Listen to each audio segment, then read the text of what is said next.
નમસ્કાર, આપ જોઈ રહ્યા છો નેશન પ્લસ ન્યૂઝ. હું છું આપની સાથે હેતલ ભગત.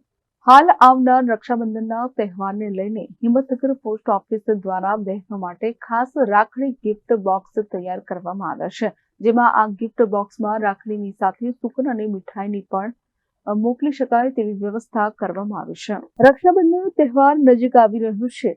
આ પવિત્ર તહેવાર ભાઈ બહેનના અતૂટ પ્રેમનું પ્રતીક છે. જોકે ઘણા ભાઈ બહેન દૂર રહેતા હોવાથી આ દિવસે મળી શકતા નથી, ત્યારે બહેનો પોતાના ભાઈને રાખડી સુરક્ષિત રીતે મોકલી શકે તે માટે હિંમતનગર પોસ્ટ વિભાગે અનોખો નવતર પ્રયોગ અપનાવ્યો છે. જેમાં હિંમતનગર પોસ્ટ ઓફિસ દ્વારા બહેનો માટે ખાસ રાખડી ગિફ્ટ બોક્સ તૈયાર કરવામાં આવે છે. આ ગિફ્ટ બોક્સમાં રાખડીની સાથે સુકન અને મીઠાઈ પણ મોકલી શકાય તેવી વ્યવસ્થા કરવામાં આવી છે, જે ખૂબ જ નજીવા ખર્ચે મળતા આ બોક્સને કારણે બહેનોમાં ખુશીનો માહોલ છવાયો છે અને તેમનું કામ પણ સરળ બન્યું છે. પોસ્ટ વિભાગના આ પ્રશંસનીય પહેલથી દૂર રહેતા ભાઈઓ સુધી પણ બહેનોનો પ્રેમ આસાનીથી પહોંચી શકે છે. રાખી તહેવાર દર વર્ષે આવે છે અને દર વખતે પોસ્ટ ખાતા મારફતે બહેનો પોતાના ભાઈઓને રાખડીઓ મોકલે છે. આ વખતે પોસ્ટ ખાતા એક નવો અભિગમ લાવ્યા છે. એમાં માનનીય સંચાર મંત્રી શ્રી જ્યોતિરાદિત્ય સિંધિયા સાહેબે એક નવો વિચાર આપ્યો અને એનો પોસ્ટ ખાતામાં અમલ થયો કે એવા રાખી બોક્સ આ રીતના બનાવેલા છે. રાખી બોક્સ એક નાનું 45 રૂપિયાનું અને મોટું 60 રૂપિયાનું છે.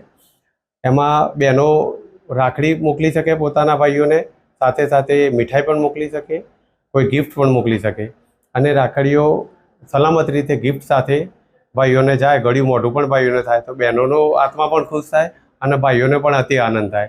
તો આ એક બહુ સરાહનીય કોન્સેપ્ટ અમારા પોસ્ટ ખાતાએ રજૂ કર્યો છે અને એનું ઘણી સંખ્યામાં રાખી બોક્સના પણ વેચાણ થયા છે અને એના મારફતે ઘણી રાખડીઓ બહેનોએ પોતાના ભાઈઓને મોકલી છે અને હજી એ ચાલુ જ છે.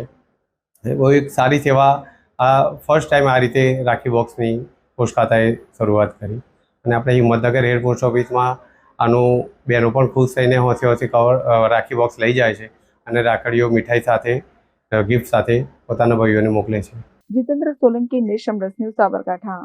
સમાચારોના સતત અપડેટ મેળવવા માટે અમારી નેશન પ્લસ ન્યૂઝની યુટ્યુબ ચેનલને સબસ્ક્રાઇબ કરો, બેલ આઇકન દબાવો અને જોડાયેલા રહો ફેસબુક, ઇન્સ્ટાગ્રામ અને ટ્વિટર પર.